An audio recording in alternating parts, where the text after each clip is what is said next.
Giants fans, what is going on? We are so freaking back, baby. Let's go. It is about time. I haven't been on this podcast in over a month. I do apologize. I've been doing a little bit of travel.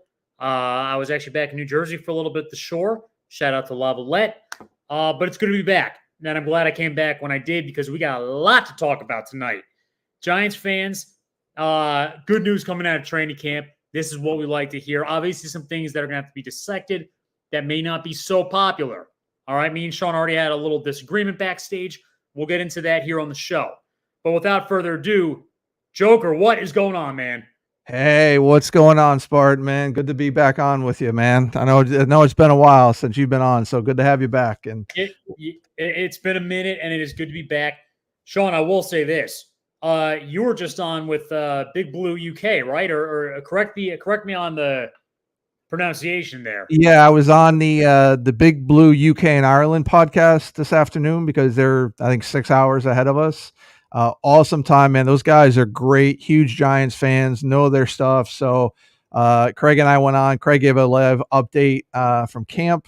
Had some good topics we talked about there. Those guys were awesome, and we'll have them on. We're working on some things in the works for possibly the Germany game. Okay. Yep. And I'm sure they'll have us back on as well. But yeah, those guys are awesome, man. So shout out to Big Blue UK and Ireland podcast. Great job. Yeah, I know some of the guys are going to be watching tomorrow, so I'm glad we gave a shout out to them. Amen. And listen, I've traveled around and in many places. When you see Giants fans represented in places you don't expect, when we're talking the United Kingdom, right? Yep. I mean, that speaks volume. I love to hear it. I love to see that. When I was at the draft, tons of Giants fans from Canada, surprisingly. I guess for a while there, they only had a couple teams that would be broadcast up in Canada. The Giants were one of them. So there were tons of Canadian Giants fans. I didn't realize that. I love it. So it's not just a New York brand.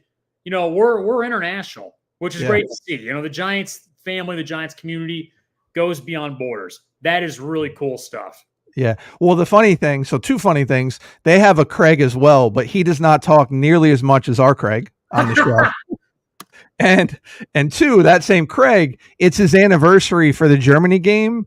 And he's going to the game. So his wife is a Saints fan, but if it tells you how passionate they are about the Giants, he's going to the Giants game in Germany on his anniversary. So wow. Yeah, let's give a big the passion for those guys is awesome, especially in a country where soccer rules the roost, right? Oh yeah, absolutely. Yep. You know, it's been really cool seeing football continue to grow over in Europe.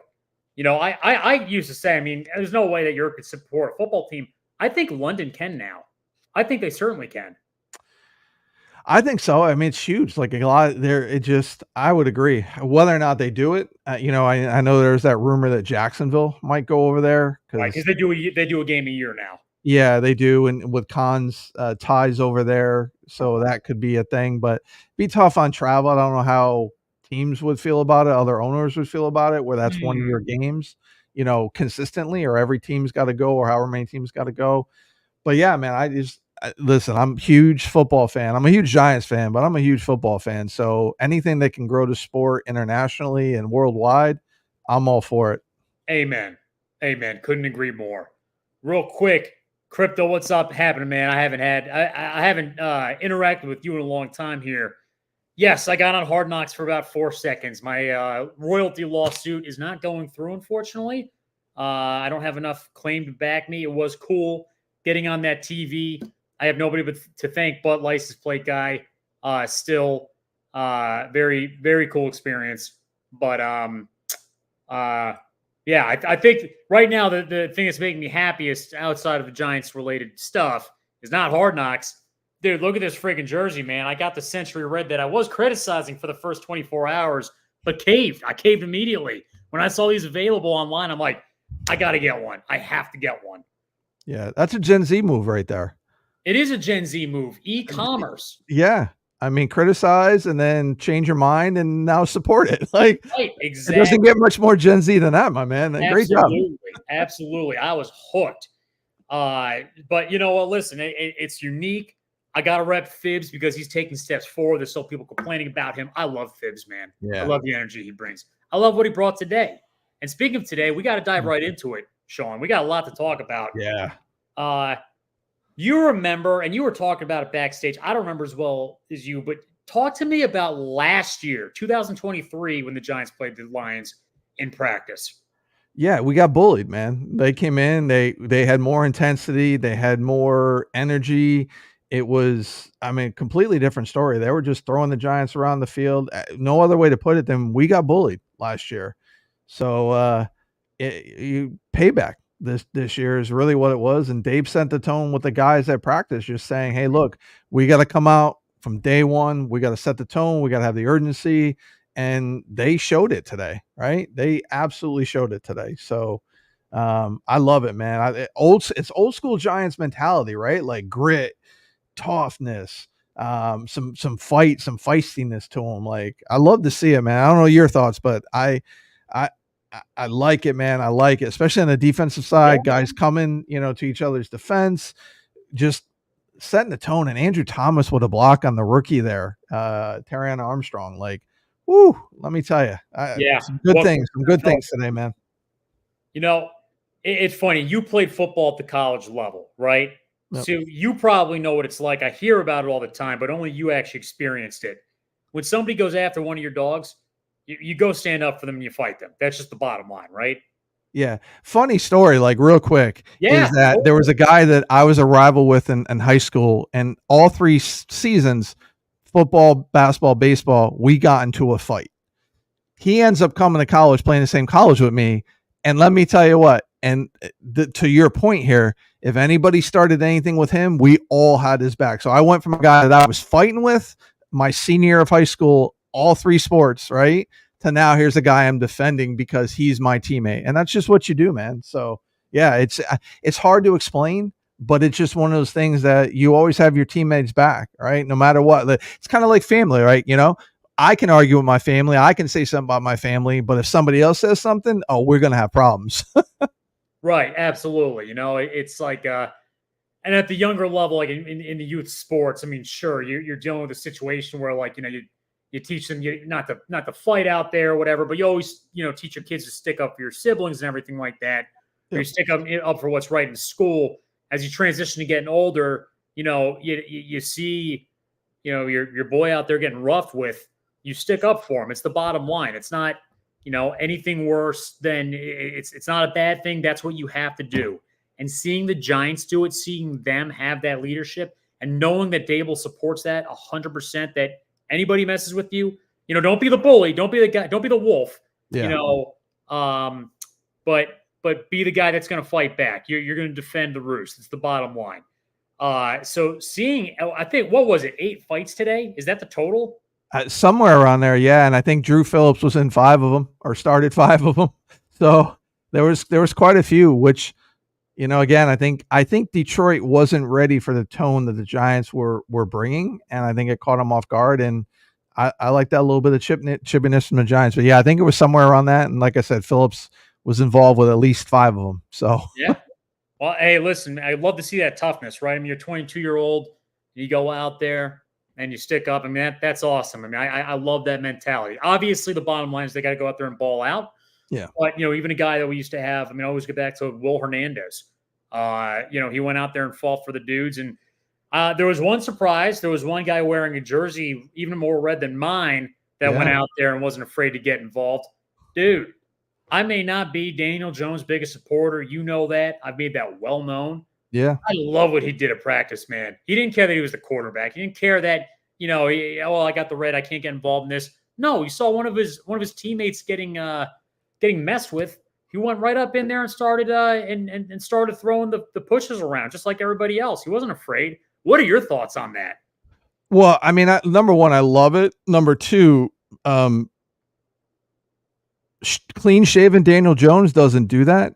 Bearded Jones got into that fight, right? Like, so that is clear definition right there for me. I'm going to push that narrative of Bearded Jones for sure. And his comment was telling to me, he's like, those guys defend me, I got to defend them. And in all seriousness, would you have thought that Jones would have done that in any of his previous 6 years? Like, this is the first time I've ever seen him do that. And I think he earned the respect of the locker room and those guys to say, hey, that's my quarterback and he's getting involved. So personally, I think he saw the criticism, he saw the shit that went on with Hard Knocks, and he's like, I'm gonna fight, right? I'm not gonna back down. I'm gonna fight. So I love it, man. That's my quarterback. I mean, I'm out on Jones too, but he's our quarterback, so I'm going to support him. Like, we don't have another option at this point. Absolutely. And he He's does the guy. I'm going to support what he does right, and that was the right move. Yeah. So, but again, I can't remember a time. If somebody wants to point out another time where he got in the middle of a fight, let me know. But I'm 99.9% sure this is the first time he got involved with a scuffle. Right. Amen. Hey, I got to give a shout out here because we saw that Craig met up with Mark today at a training camp. I don't know if you saw the photos, but both Mark and Craig tweeted it. Yep. That's cool. I love when that happens. We're interacting with dudes that we see on Twitter that we've never actually met in person. And, when we go to the games or whatnot, and we're finally there and we meet in person, that's a really cool experience to get to actually see these guys in person for the first time, right? It feels like we have family on here that we don't talk to, that we've never actually met in person, but we feel close to them. Then when you actually meet them, it's a really special moment. Yeah. And hopefully, and I will say this, it is confirmed. I am going to the Cowboys game, the Thursday night game at MetLife. Booked, flight, everything's set. So hopefully I'll get to meet a lot of you guys at that game as well. So what weekend is it? It's the Thursday night game. So it's the September 26th game. Thursday, September 26th. Okay. I'm actually, believe it or not, I'm actually going to be at the Giants Cleveland game 4 days before that in Cleveland. So, shoot, you sure you want to move your trip to Cleveland? No, I'm good. Yeah, no, I understand. Cleveland unfortunately gets that a lot, but I love getting the opportunity to see different Giants games, different sites at this point in time. So, safe travels. We'll say that, man. I'm glad you're going there, and you're gonna meet up with Craig. Yeah, Craig and Chris, both. I'm going to do the whole tailgate experience. Like I said, hopefully a lot of these guys in here will be able to meet up with and see at the game, and fans on Twitter too. So I'm excited. First time in a long time I've been to a Giants game, and I mean it's a Thursday night game, so maybe we'll try to get on TV at the post game, pre or post game show as well. With when were you last at a Giants game, Sean? I think the last time I was there, in New Jersey, let me say it this way. Last time I've been at a home game, I think it was a preseason game, and it was against, I think the Patriots was the last time I was there that I can remember. The last time I've been at a Giants game was the last time they were here in Tampa, but a home game. And prior to that, the last time I was at a home game, I think Lawrence Taylor was still playing. Last time you were at a home game? Yeah. Like an actual in-season game. I think Lawrence Taylor was still playing. What year did you move to Florida? 2012. 2012. Okay, for sure. Yeah. Yep. So, but I've been out of New York. I left New York in 2008. So, but we didn't go because I was about 3.5 hours from the stadium. So we didn't always go to a lot of games. Yeah, it's not easy to get down there from upstate. I mean, it's really not. No. So, I get that. Listen, fights aside, I mean, the most important thing today is really that the Giants come out, was going into it. Hopefully that they come out having done a good practice against the Lions, right? Fights aside, brawls aside, that's all good ancillary stuff. But how did they perform? I got to be honest with you, Sean, based on everything I'm hearing today, and I wasn't there, Mark, maybe you can vouch, it sounded like the Giants had a pretty good practice. Like you said, Andrew Thomas looked good. Phibbs looked good against Penei Sewell. Things were kind of heating up for the Giants, and I feel like a lot of these younger guys are coming into their own. Is that the sense that you got today too? Yeah, and I talked to Craig earlier after practice, and he kind of filled me in on some things too. So they were a little farther away from the offense, but he said there were the guys that you expected to stand out stood out, right? So like Dexter stood out, Burns stood out. Nabers stood out. Like it was clear. He was mentioning that one deep throw to Nabers.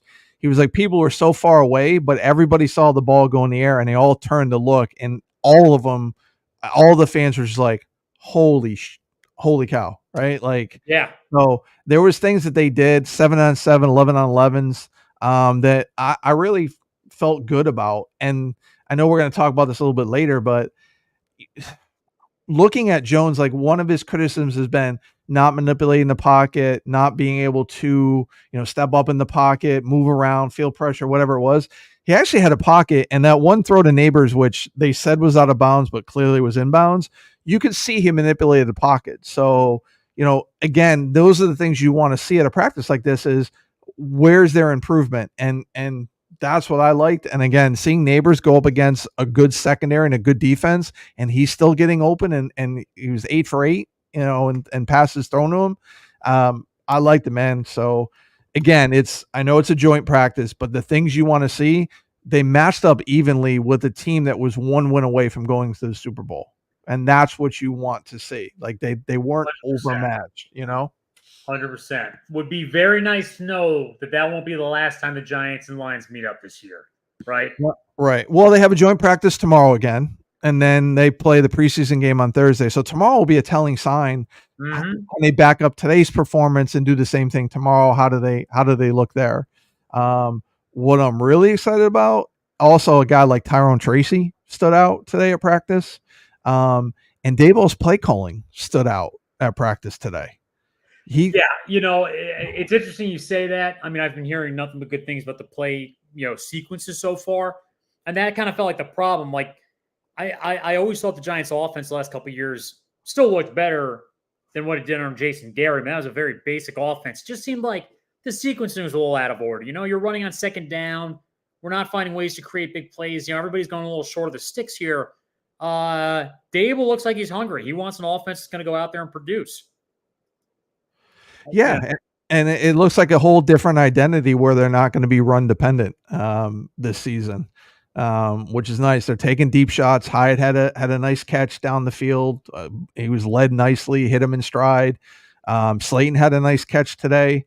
Open route. So there's guys getting open, and right, not just against our defense, but against, again, a really good defense in Detroit.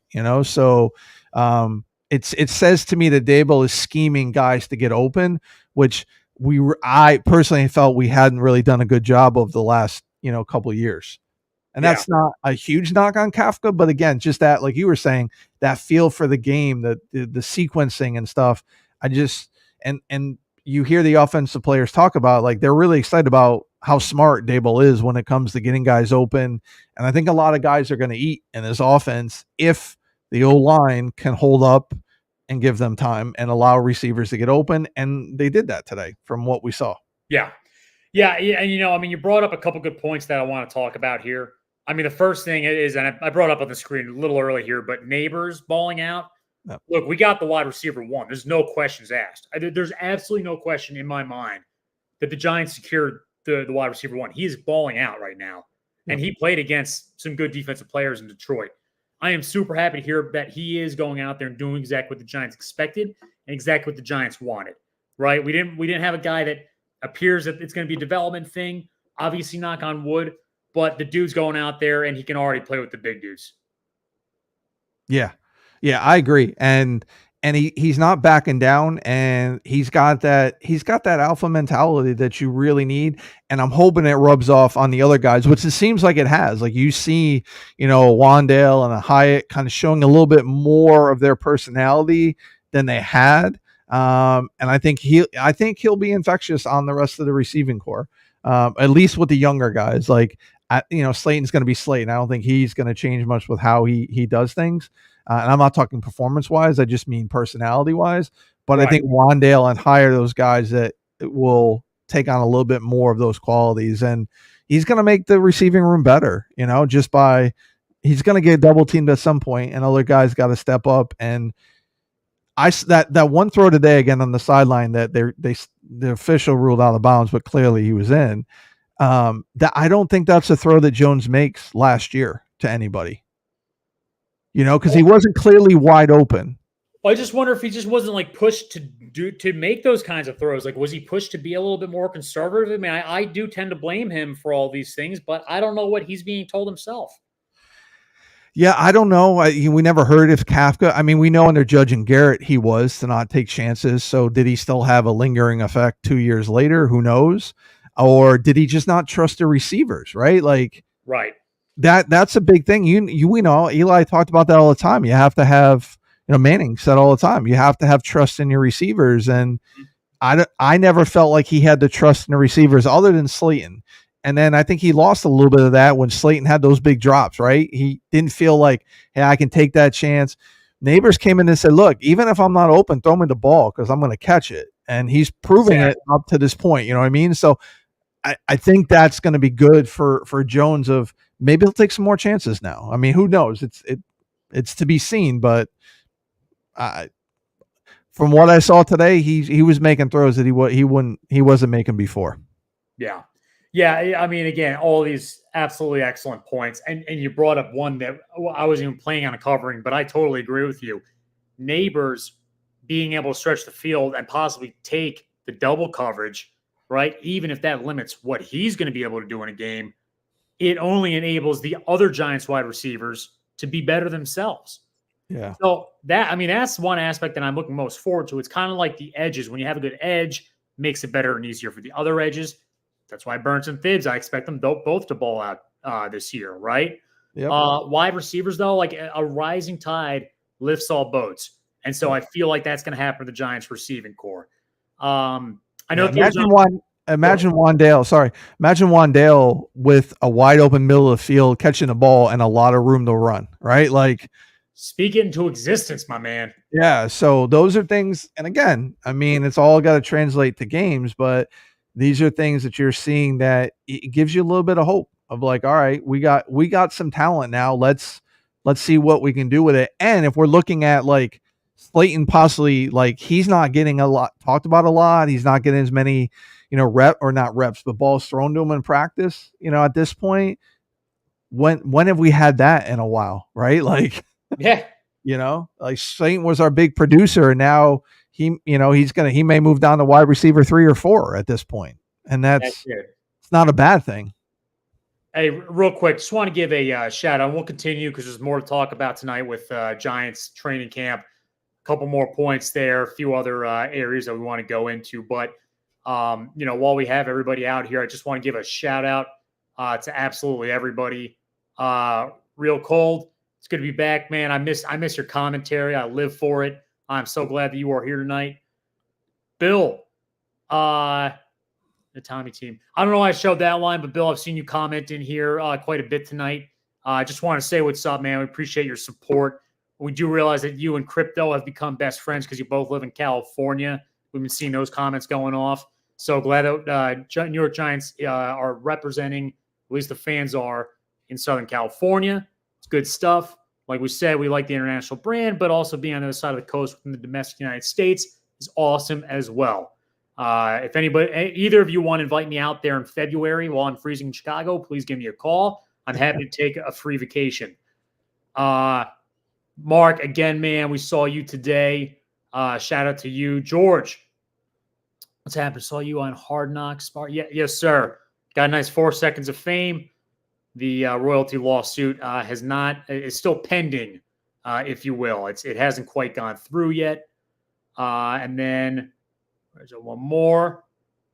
Adam Swinehart, my man, appreciate you coming through with that comment as well. Shout out to anybody who does a bachelor party in Tampa. I'll just say that enough. Sean, I know you're not too far over. That's a great spot to do a bachelor party. Okay. All right. Enough for that. Enough for the just want to say shout out to everybody. But let's move on. Let's go right back into it with Giants training camp because there's one point I really want to talk about. And it's not as good as the other stuff, but it's not really training camp related. It's a little bit more off season. The Giants' offensive line carousel. You and I already had a little bit of I clearly had a little bit of a disagreement here from while we were backstage and on Twitter today. Here's my feelings right now, and I'm echoing a lot of Giants fans. Obviously, you played at the college level, so you have more insight as to what's going on. I do not like when the Giants sign dudes to play center and then move him to guard, or guard and then move him to tackle, or tackle, move him to guard. I don't like that. My first preference, and yes, I'm an armchair GM. I will fully acknowledge it. However, we did have Justin Pugh come on this program and say the more rotating you do, the more challenging it gets to get an effective offensive line in place when people start going down. So that's what I'm kind of basing this off of. Yeah. I really just wish it was you have a starting left tackle, left guard, center, right guard, right tackle. Then it becomes the next wave down. If the left tackle goes down, the backup left tackle goes in. If the starting right guard goes down, the right guard goes in. What I don't like is that the Giants are constantly moving guys around. Neal goes out of right tackle. Illuminor moves over from left guard to right tackle. Fine, it's early in the season. Van Roten, he was signed to be a guard. He's playing center right now while JMS is hurt, which, by the way, I don't know how long that injury is going to last. That one's a little bit concerning. I really wish they just kind of had a set lineup of guys and a set order. If this person goes down, then this person steps up. But that's just me, and maybe I'm looking at this incorrectly. Giants fans in the comment section, feel free to give me your thoughts, but Sean, I want to hear yours.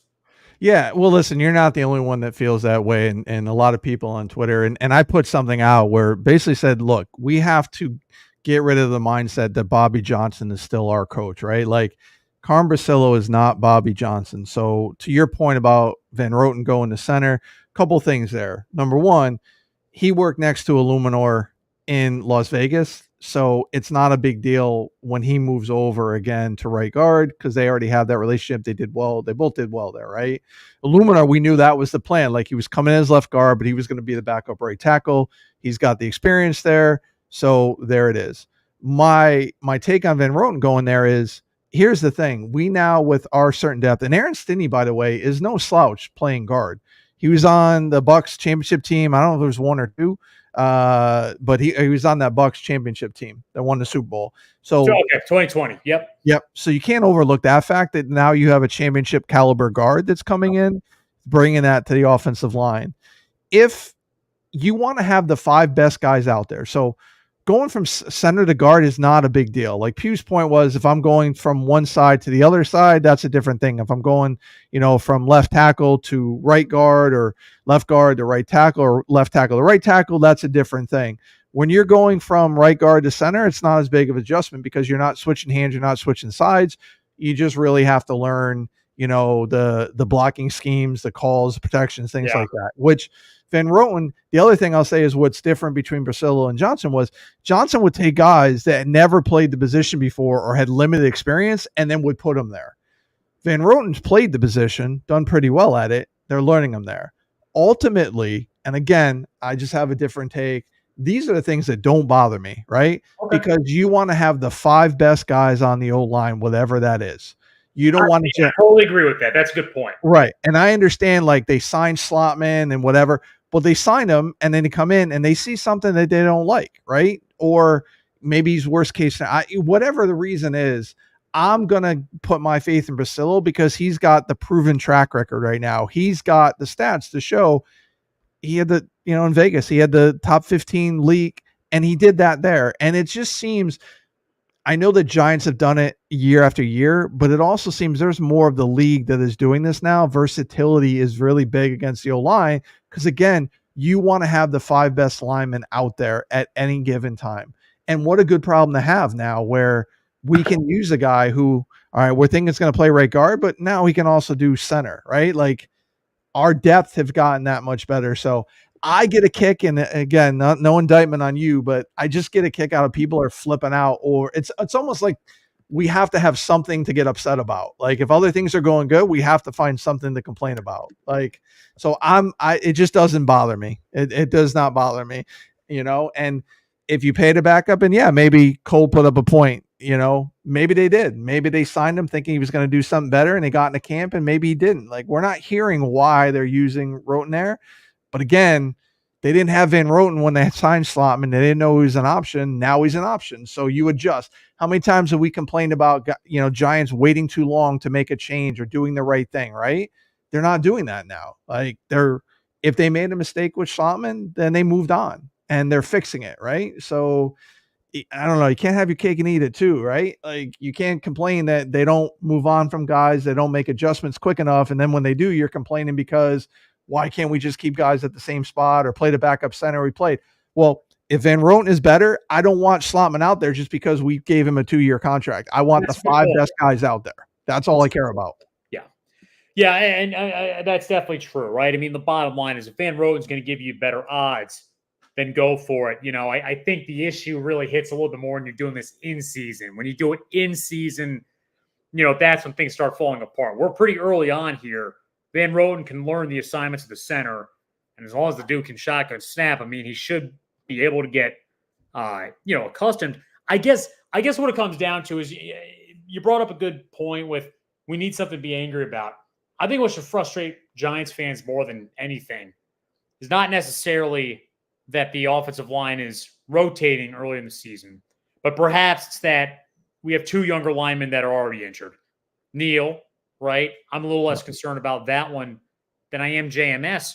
I will be honest with the fans in here. I don't even know what happened with JMS. I have no idea what happened. Do you know his injury? Do you have more information? Shoulder. It's his shoulder. Now they said it's because he injured his shoulder last year, but they said this is separate from what he was dealing with last year, I guess. So, and again, if it's a shoulder, you don't want to rush him back. He's young. You don't want to do all those things. So yeah, they don't talk about the extent of what his shoulder is, but I just know it's his shoulder. Look, I mean, this is very concerning. The Giants' injury bug. And again, it's early. It could just be a pain, a tissue, whatever it is. I'm getting sick with the injuries. We're one of the most injured teams in the last 13 years. I would just love to see 1 year where the Giants' offensive line is put together through and through, and they go out there and just play effective football. So I'm just worried because we really can't afford. I mean, we're down 2 right now. They may not be too long term. Neal's might be several weeks into the season, but we really can't afford that much more while the Giants are trying to gear up for week 1, right? Yeah. So that should be the concern right now. You're right. Throw in whoever, put him wherever in terms of rotation, as long as it works. That's the bottom line. As long as it works and you're doing the right thing for the team, right? I trust Bristol to do it. Yeah, and again, we're not the only. I know it feels like we're the only team doing this, but when you look at games, when somebody goes down, there's line shifts across the line when an injury happens in season in games with other teams. If a left tackle goes down, they may move the right tackle over the left tackle, then you put in another guard. Like you're moving guys around. So again, you're not asking them to play a position they never played before. You're putting guys that is going to give you the 5 best guys at a time, and that's what we need. We don't, and if you want to be upset because they paid a backup center and they got it wrong, all right, so be it. Like, is it really that big of a deal? Like there's more major issues to worry about than we paid a backup center, not a lot of money, so they'll recover financially. Yeah. They will recover. Yeah. All right. Well, listen, that was the big pain point tonight. We had to address it because again, I made a tweet today. The Giants' offensive line has been effectively dead since July 28th, 2011. That was the day they cut Sean O'Hara and Rich Soibert. It has never been the same ever since. Yeah. We are 13 years and 8 days on that marker, and Giants fans long to see the day that the offensive line just returns to what it was. I mean, late 2000s Giants offensive line was something special, right? They didn't even have the most consistency in terms of their games as a team. They weren't always consistent. They were good, but the offensive line was great. We need that back. Well, let me ask you this. Think of this, Bart. Let me ask you on this. So let's say our starting line is, I'm going to assume Neal's not going to be ready for week 1. So starting line is Thomas, Runyon Jr., JMS, Van Roten, and then Illuminor, right? Let's say something happens to JMS, and then you have Thomas, Runyon Jr., Van Roten, Stinney, and Illuminor. Both those lines I just gave you there, how much better they are than what we've had the last 2 years? I think both of them would be better than the last 2 years. Would you complain if we had to go with Van Roten at center and then use, Stinney, who again is a quality guard in this league? No, that's a good question. So the answer to that question is depends on at what point in the year that happens. If it happens now, yeah, they can recover and they can practice. They can they can put it together, they can glue the pieces together. If this happened week 2, I'd be really worried. Bottom line is this: right now, to really hone in on what you asked, I would say my more worst case scenario is if something happened to him, knock on wood. Illuminor, he's the one I don't want seeing get hurt right now. I would rather go in with backup interior offensive line and maybe just a little bit more dysfunction there than our tackle situation. That is where I can't really afford it, because when you're protecting the edge, it's a completely different ball game. Well, let me ask this: why do you think it's the dysfunction? So let's say in your scenario, week 2, Van Roten goes to center, but unlike now where he's getting reps there in the off season, right? He's got to go there in season week 2. Is it not better to have him have reps when he already knows the position? Well, in that situation, it is, yeah. Yeah, and why? And to your point, again, not anything bad here, but why? And you're not the only one. Again, there's other fans who look at it this way. Why is it considered dysfunction if you have to put Van Roten at center and then put somebody else in at guard? Like if you have those guys who are strong, they play together, they're good. We have the 5 best linemen. Why would because injuries are going to happen. So why would that? Again, I don't know if you meant to say it that way, but why would it be considered dysfunction? And again, I think other people think that too. So I'm asking, as a whole.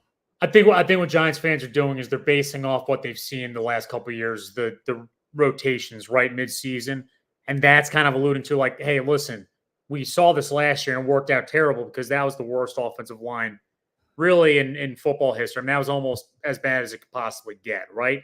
Yep. And so that's where I feel like we're coming from a little bit. Again, that's a concern though. There's a difference between being concerned based on what we've seen in the past and whether or not it works, right? I mean, if you're like you said, if they go out there and regardless of the lineup or who's playing in terms of backups, if they're going out there and winning and playing effective on the offensive line, then it'll all be good looking back. I just hope that happens, right? So again, everything comes with a grain of salt. Like, shoot, I hate to see this because I've seen how it doesn't work. At the same time, I'm always going to give the Giants light of the day because, I don't know, maybe it does click and it works out perfectly fine. You bring up a good point. Other teams rotate players around too. We just got to hope we're not getting past, too deep into the bench with our offensive line. And again, that's more on injuries than it is about just rotating in general. Yeah. And to Colt's point, yes, concern for sure. But there's a lot of people who are angry, who are upset over this. And that's the part I don't get. And I'm just going to keep saying this. Carm Brasillo is not Bobby Johnson. So whatever they've done in the past under Bobby Johnson, they're not doing the same. These guys are working together. Like, unlike Johnson would rotate guys every week. Like, they're not rotating guys in and out. They're adjusting to injuries. So there's a different scenario as well, right? Like, it's not Johnson was doing this for 2 years where he'd rotate guys every week and there was no injuries. He was just rotating them and putting them in different positions. They're making these adjustments because injuries have happened early on. And if you look at the videos today, how'd that pocket look today? Great. Right. So I think Brasillo is doing it the right way because he gave a pocket where the way Johnson was doing it, like, it would have been completely different. So yeah. Well, so concerned, yes. Upset, angry. That's where my issue comes in. Yeah, no, for sure. Everything's got to be taken with a grain of salt. Don't be so definitive, Giants fans. I mean, we don't know how things are going to turn out. So as much as I get concerned, I certainly get concerned. Like, I trust that Brasillo knows what he's doing. Because remember, like we saw the difference with Bobby Johnson. He was a bad offensive line coach. Sean, I don't know who taught him how to pick up stunts. Do you remember? I mean, or nobody.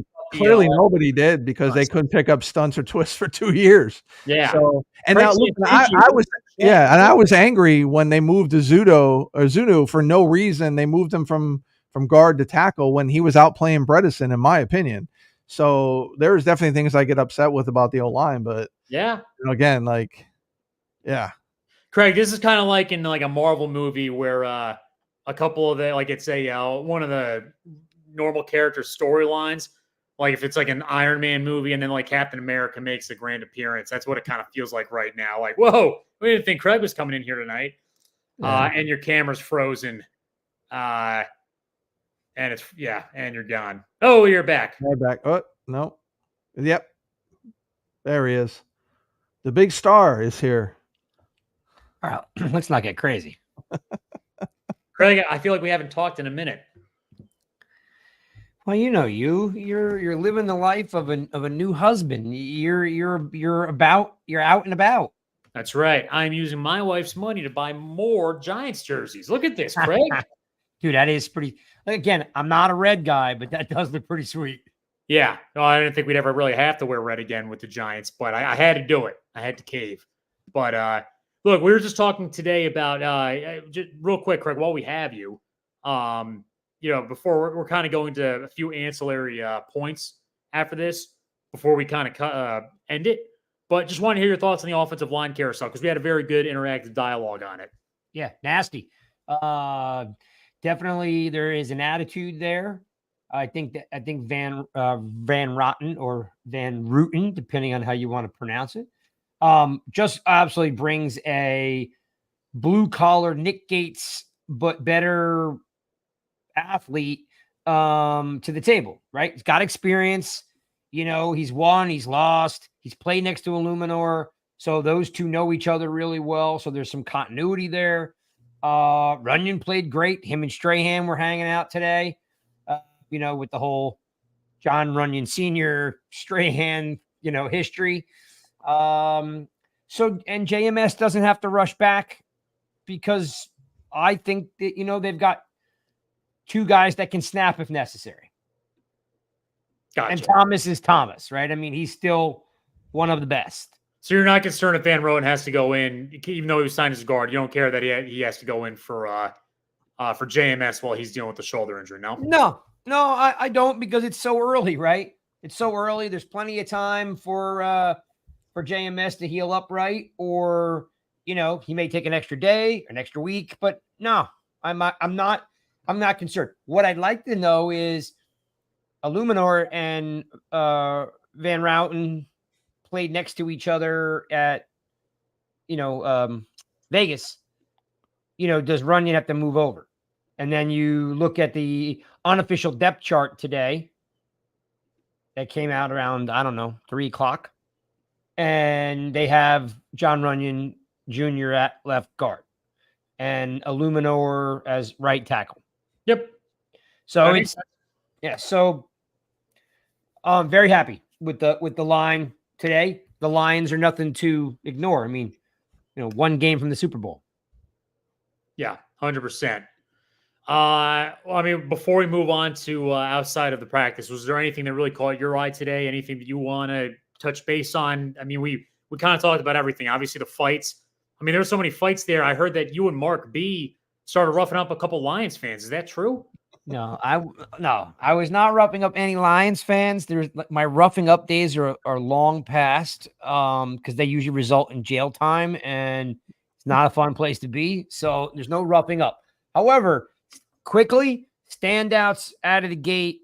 Drew Phillips was involved in all 5 fights. The guy has just got some dog in him, which is really, really cool. Of course, Okereke looks like he's already in mid-season 4. Like he fifth play on 7 on 7, picked the ball off and went to the house, right? So he was a major standout. And then, of course, that lull in the action when the defense is quiet and everybody's eyes avert across the 200 yards to the opposite field, watching Jones go up into the corner to Nabers, and you're like, there's something here, right? Because it was a great throw. It was a great catch. And you got something to root for. So a couple standouts without a doubt. I mean, I don't think anybody played bad. Yeah. No, how about the offensive line? I thought the goal line didn't look great when they were in goal line. I thought it was kind of like the Detroit was kind of stuffing them a little bit when they were trying to get Singletary, Turbo, and Tracy through the middle. It was a little bit difficult. But they held up nicely for DeVito. He threw a great, a bullet in the left end zone, left corner to one of the receivers that I don't even know his name because he's wearing 0 like Burns.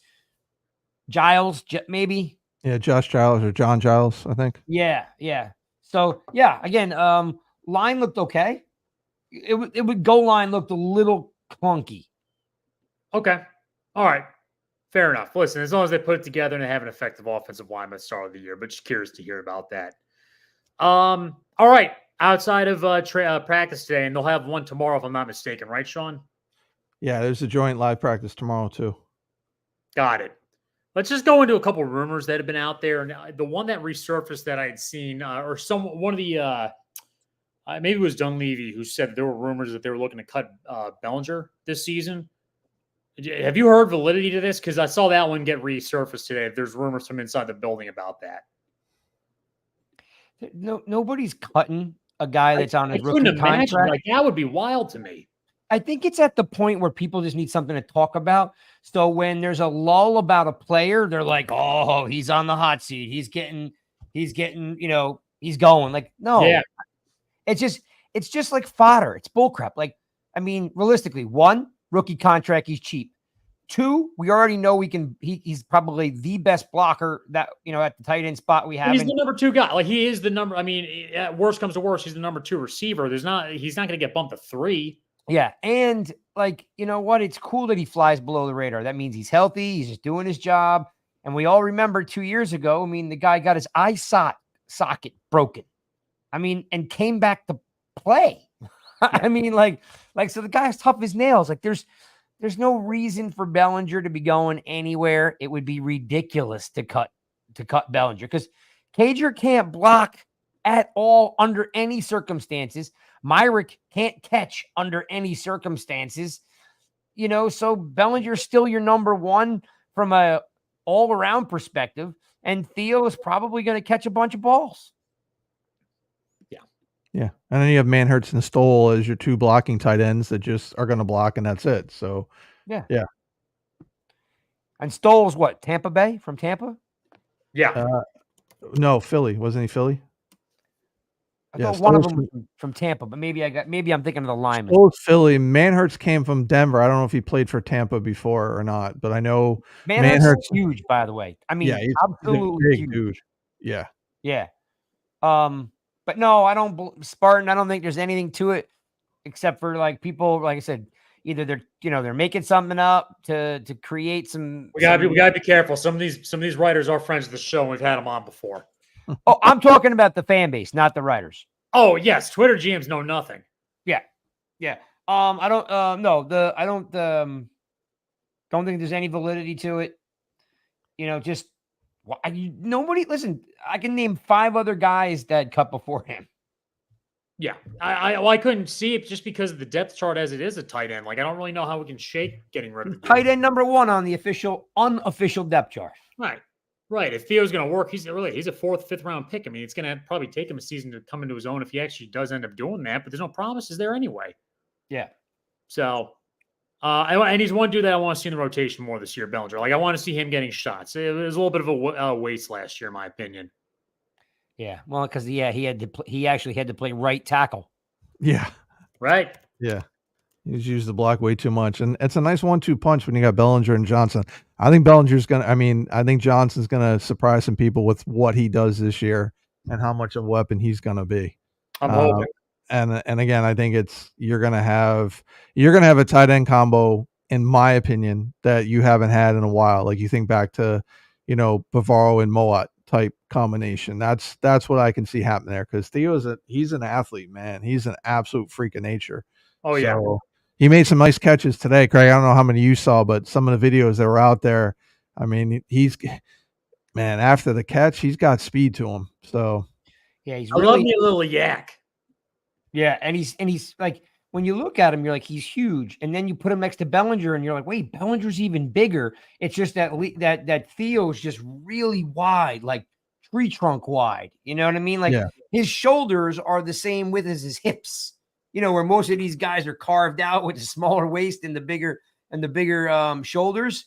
Theo's waist is the same size as his shoulders. He literally looks like a tree trunk. Good athlete too. My God. Yeah, they're going to be fun to watch.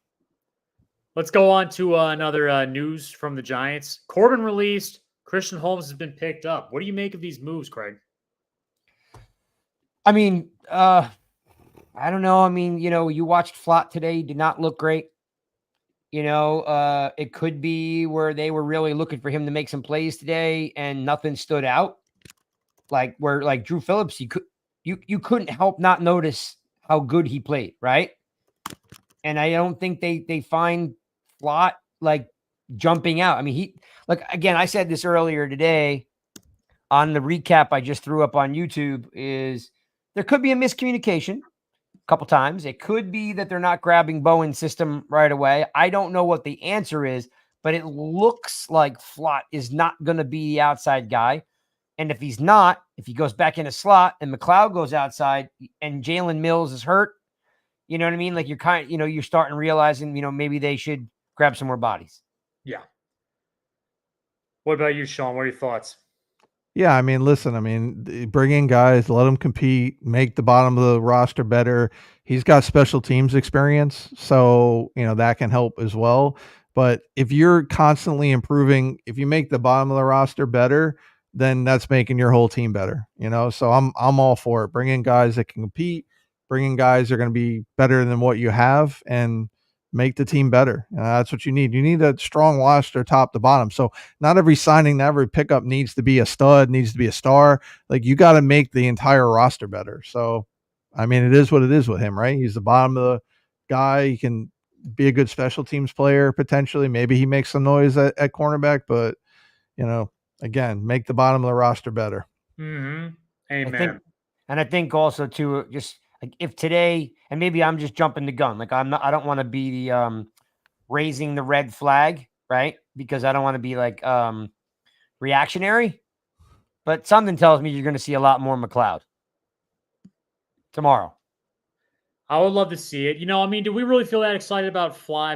There's a name where, when he got drafted, didn't know what to expect. Obviously some upside, but it was kind of that classic. He was playing a nickel position a lot at LSU, and there were always question marks as to whether or not he can really be an effective cornerback. And I don't think he's horrible when he goes out there, but it's not really that ideal starter that you have at really any of the defensive back positions. Yeah. Well, I remember Leonard Marshall said like he was opposite of Stingley, and Stingley, got all the attention. So, he was flying under the radar. And again, I we laugh a lot that I kill Flott all the time. It's not about killing Flott. It's the fact I don't think he has an NFL body. So even if he does, like Spartan, even if he does and he comes out and he's a great year, getting him to play 17 games is going to be a lot at 175 pounds. It's just. I thought that was Wandale that you always kill. I'm sorry. Never mind. I'm sorry. I cut you off. No, I was just going to say where Wandale catches balls and can slide or go out of bounds like Flott. He's got to come up and play to run, right? He's got to hit people and be more physical. Wandale, first of all, is a workout freak. You know what I mean? Like, the guy has got 6-7% body fat and he's strong as an ox. Like Flotch just doesn't have that NFL body as a DB. So you also have to hope that he lasts. Even if he wins the job and does better, you hope he lasts. So you look at a guy like McLeod. McLeod's big, strong, physical. So some of the bodies like Holmes could just be bodies making the bottom of the roster better, or they see the writing on the wall that some guys are going to have to be moved around. Yeah. Or maybe he's brought in to replace Darnay Holmes. Could be. Holmes played against the run today pretty well. I didn't see him do a lot in the pass game, but again, you know what I found today very annoying? They all had their jerseys tucked up and in their shoulder pads. Must be a new thing. Like they would take their jersey, wrap it over the front plate of their shoulder pads and scrunch it up like this. So all you saw was the blue of the jersey, no number, like the chest plate's like right here, right? So they would just fold it up and roll it up underneath so you could never see the numbers. So sometimes guys would be on the field. I couldn't tell if it was Nubin. I couldn't tell if it was McLeod. And they're also, they're not close to you. You know what I mean? Like, they really keep the fans kind of off the field and back. So, you don't, sometimes you just can't tell guys because they're too far away. Yeah. Well, hey guys, listen, first of all, I just want to give a quick shout out to Tudo. Tudo, appreciate the donation here, man. We greatly appreciate our fans. We just really do. So thank you so much. A little late here, Tuno. We will. I mean, I don't want to harp on it because you just donated, but come on, man. It's almost the end, and you just showed up. We expect a little better attitude, though. Just saying. I have a question, Spartan, for you. Yeah. Rumor has it that there's some type of fantasy ballers league.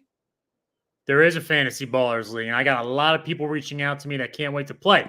I did. For everyone watching that, I said, I think it's a free league. I screwed up. That is certainly not the case. It was not the case last year. That is a hard error to come back on. I really wish it was the opposite, where I told everybody I got to pay and I can just give everybody their money back. No, it is a pay-for league. It is everybody contribute at $25, if I'm not mistaken, Craig. And then, yeah, it all goes to the grand prize. So I do apologize. And by the way, Spartan, since if you're getting enough, because you're in charge of this league, if we get enough people, let's say we get 24 people, we can do 2 leagues, right? 2 leagues. One plays against you, one plays against Shawnee, right? So we can do that if we get 24 people. So the Ballers League will be play against Spartan, play against Joker. So we can do that. If we have one league, we can go to 14, right? And just add 2 more on. And then the grand prize, I'm still working on it. Last year was an autographed Amani Toomer jersey. Yes. Now listen, I'm looking forward to playing with everybody. Crypto, I better see you in the league. Come on, man. Do appreciate this donation as well. For all the junk that Crypto talks, he needs to be in that league. He needs to put his be money where his mouth is. You got to back it up this year, man. And Crypto, don't think I didn't see you saying all the crap you said earlier about me. I just, we were in the middle of a good debate, so it didn't go unnoticed, my man. And I'm waiting. I'm waiting for my jersey. You can get that. You can get the Century Red jersey and put the Joker name on the back. For all the crap I got to hear from you every day, that's the least you can do, my man. It's only when he's off the meds. When he's on his meds, he's very smooth. The opposite. He's got some good Photoshop skills, though. I will say that. Like, I don't know if you guys have saw my Twitter. Yeah, he's been putting Joker stuff on there. So listen, been there. Yeah. You can get me the Basham jersey with the number. Just put the name Joker on the back. Crypto, that works. I'm fine. All right, guys. Hey, very, very, very important topic coming up right here. All right, this is what we're going to finish it on. Let's get it out there. I might be a little biased, but I'm also not biased at all, and I'm completely right about this, and you all agree with me. Somebody just became eligible for the NFL Hall of Fame next year, and that somebody played quarterback for the New York Football Giants from 2004 to 2019. 2-time world champ quarterback Eli Manning is eligible for the 2025 Hall of Fame class. Craig, you harp on a lot of fans for having opposing views. And on this one, I can't wait for you to jump on all those fans. And not Giants fans. These are casuals of all teams that say that Eli Manning doesn't deserve to be in the Hall of Fame. What are your thoughts on said opinion, Craig? I'm looking up his class right now because his class is stacked. Yeah, okay, all right, that's a good point, but it wasn't exactly what I thought you would say. Sean, what about you? Well, listen, looking at his class at this point, I think it looks stacked, but it may be less stacked when you dive into the numbers and the playing time. But for me, Eli is absolutely a first ballot Hall of Famer. Yeah. When he retired, he was top 10 in almost every quarterback category that was out there, right? So when you retire, when you look at where you finish, if you're top 10, he's got 2 Super Bowl MVPs. He's got arguably the 2 greatest throws and clutch throws in Super Bowl history. Yeah. And there was times he was the first, the first to hit the eclipse, the 45, whatever it was. I forget how many yards he had that one season, but he's throwing it out there. So when you look at everything he's done, there's no doubt. And again, when Eli first came on, I was a little skeptical, like his first few years of, I don't know if this is going to be the guy. But when you look back, what he did, what he's accomplished, what his numbers are, there's no doubt he's a first ballot Hall of Famer. And I'm glad you actually mentioned that. Like, you started off with like not being sure, and as it went along, because his class is very stacked. So I didn't mean to divert your question, Spartan. I did not answer it. I apologize. But Sean is right. See, like the thing that people don't realize about Eli Manning is there are 3 specific things that people can't wrap their head around, and they choose not to. Right. The first thing is that the guy never missed a game. Okay. We took that for granted because look where we are now, right? I mean, we yeah. never thought about Eli Manning being out for a game. Like, and I know that that's not a sexy stat. You know what I mean? That's not touchdowns. That's not, fourth quarter drives.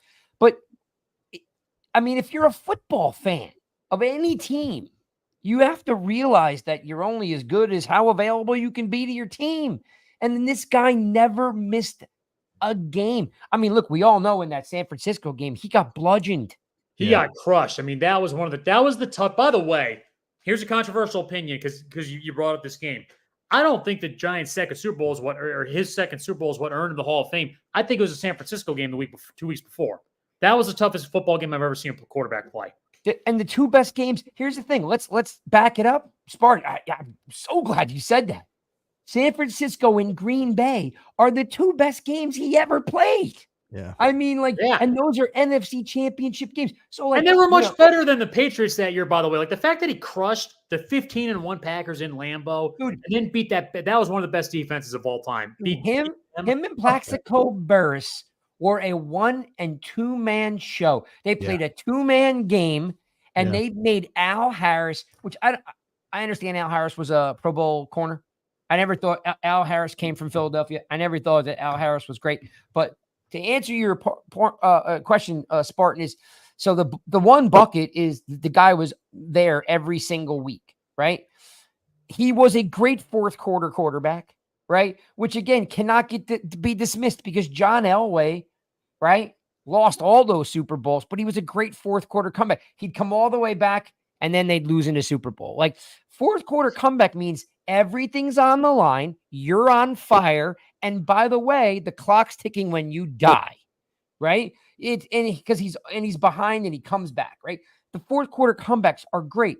The fact that he could play in New York under this pressure, under this scrutiny, and all this stuff, being Peyton's younger brother, and then go out and beat Tom Brady, like the pressure alone to beat Tom Brady, just the thought of it.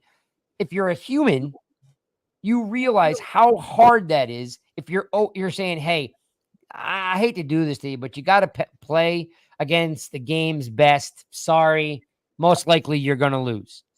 So there's just so many intangibles that people don't put on it. Like, I just think that at the end of the day, he rose to the occasion.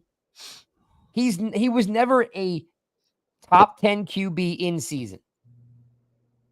He had some of those years he was, but I get it, but not an overall category. You were going to take Favre, and you were going to take Brady, and you were going to take Peyton, you were going to take Breeze. 2011 may have been one of the best quarterback seasons I've ever seen, though. Overall, I will give that his peak was a peak. Let me just say this: in 2008, if he was having the season he was having, he would have put up monstrous numbers continually if Plaxico doesn't do what Plaxico did in 08. And he would have had another Super Bowl. Yeah. So there's another, and Mark Stewart also says here, we can't forget. Thank you, Mark. You beat Garcia, you beat Romo, you beat Favre, you beat Brady. Yeah. Like, what? I mean, like, again, what do people want? Do they want stats, or do they want big game winners? It drives me crazy. Like, so for him to be considered great, Spartan, he's got to be top 5 in every category. No, he doesn't. Greg, the funny thing is, he's top 10 in just about every category. So he does have the stats and he does have the wins. So what are people talking about? It's probably the point that you just mentioned right there, where it's like, in a given year, was he a top 3 quarterback? Like, was he consistently dominant? The answer there is no.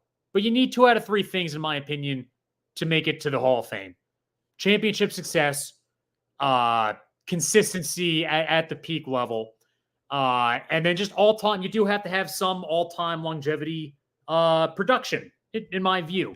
He's got 2 of those 3 things. He's got the production all time. He's got 2 Super Bowls, and you're mixing that in with just the general fact that you are right. You brought up a point I didn't even think about. He was available. That's worth talking about in its own right.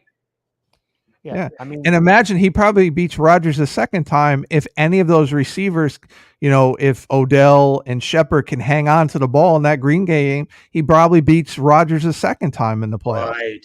Right. So, and then look at some of the receivers he was throwing to towards the end of his career. Like, So you can't, like, if you want to use that argument about Manningham. He didn't win, right? That's the argument that I hear. yeah, I mean, you're throwing to Thomas Lewis. But you here's know, what I and hate. And Ruben Randall. The Yeah. Eli haters always say the same line. They say this. They say, Eli only won the Super Bowls because of the defense. And part B, the Eli Manning wasn't a winning quarterback. So that means they're saying every accomplishment the Giants had, Eli had no part of, and everything that went wrong is entirely his fault. I hate that. Yeah. I mean, and you look when he came in early on in his career, what he did, and then you look at the team later on in his career, what the lack they have. So you're not going to get the wins. And he elevated the people talk about need to elevate your receivers. Like he elevated those receivers. Like 14 Steve and Smith, 15 were some of his best years. yeah, Steve Smith went the Eagles and couldn't duplicate what he did with the Giants after leaving Eli, right? So yeah, it's how about this? He took a kid who got thrown off his college team, who went to the pro, and I'm sure you guys knew who I'm talking about. He got thrown off his college team. Okay, this receiver became a undrafted free agent and got stuffed on the practice squad with some fake hamstring injury. And the guy was literally like the best receiver they had in years. Yep. That nobody knew who they was. Victor Cruz. Undrafted free agent at a University of Massachusetts. I mean, literally, like listen, Plaxico, everybody knew Plaxico. Hakeem Nicks first round pick. Like Eli Manning made Victor Cruz. I mean, like I don't know if another quarterback can do it or give him time, but Eli's like, man, dude, I'll throw him the ball. He catches it and he goes like crazy, and watch him dance in the end zone. Like, you know, there's a lot. What he did for Tyree and Manningham as well.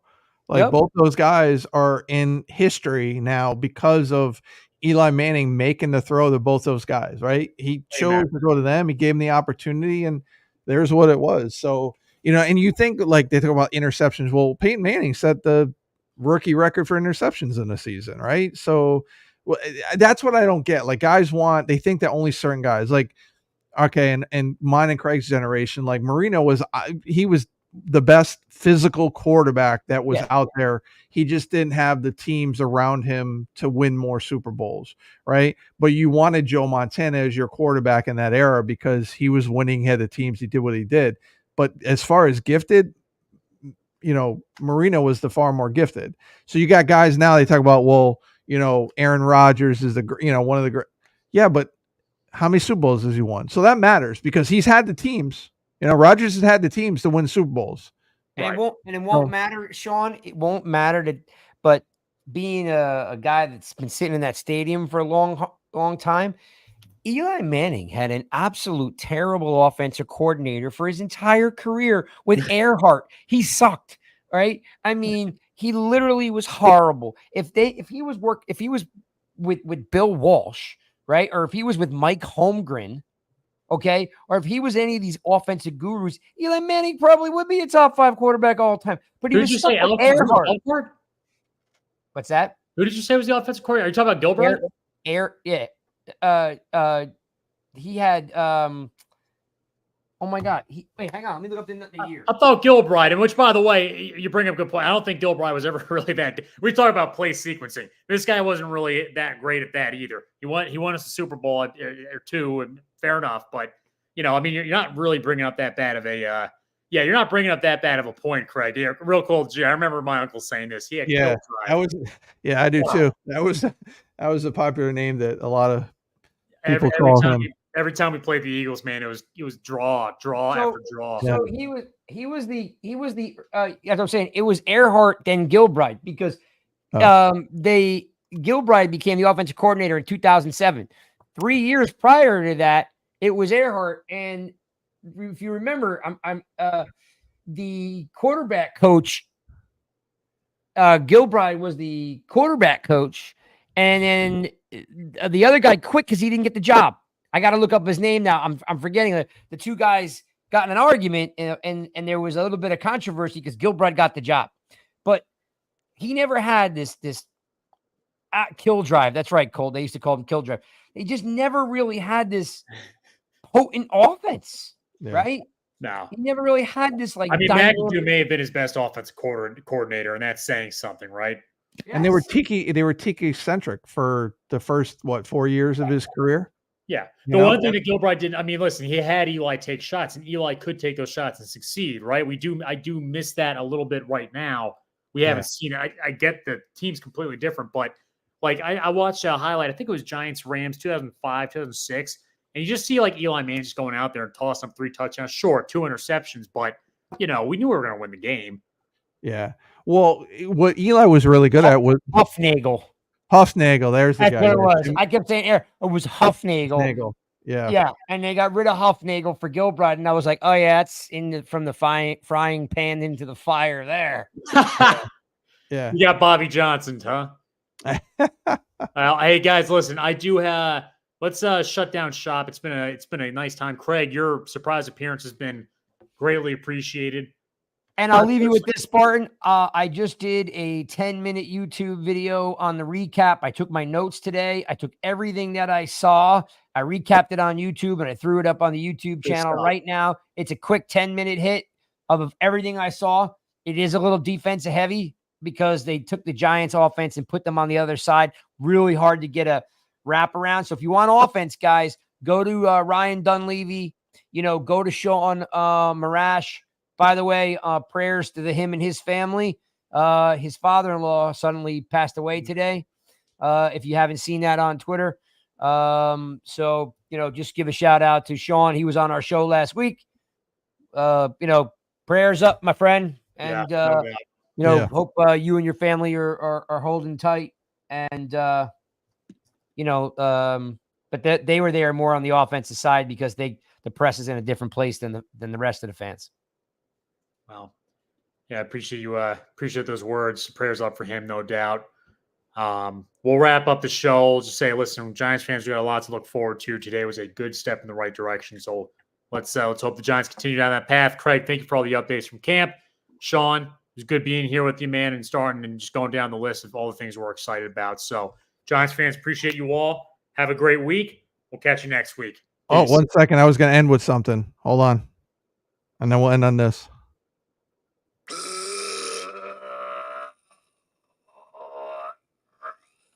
Oh, you can't hear it. Did that come through? No. Hold on. Let me try one more time. I know we got to get out of here. Let's try it again. Hold on.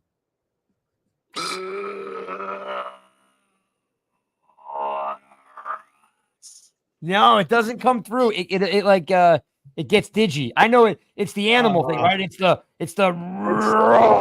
Hawk. It's Hawk, the Legion of Doom. I thought it came through good. All right, didn't. All right, we'll figure it out. I tried. Yeah, you have to work it into the show, Craig. You have to work it in. But we can end the show on this. I have one in here. Don't I have a brand?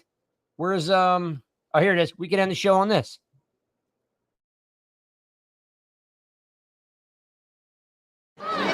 Tune in to Giants Rush every Monday, baby. Rush every Monday, baby. Rush every Monday, baby. See you guys next week. Peace.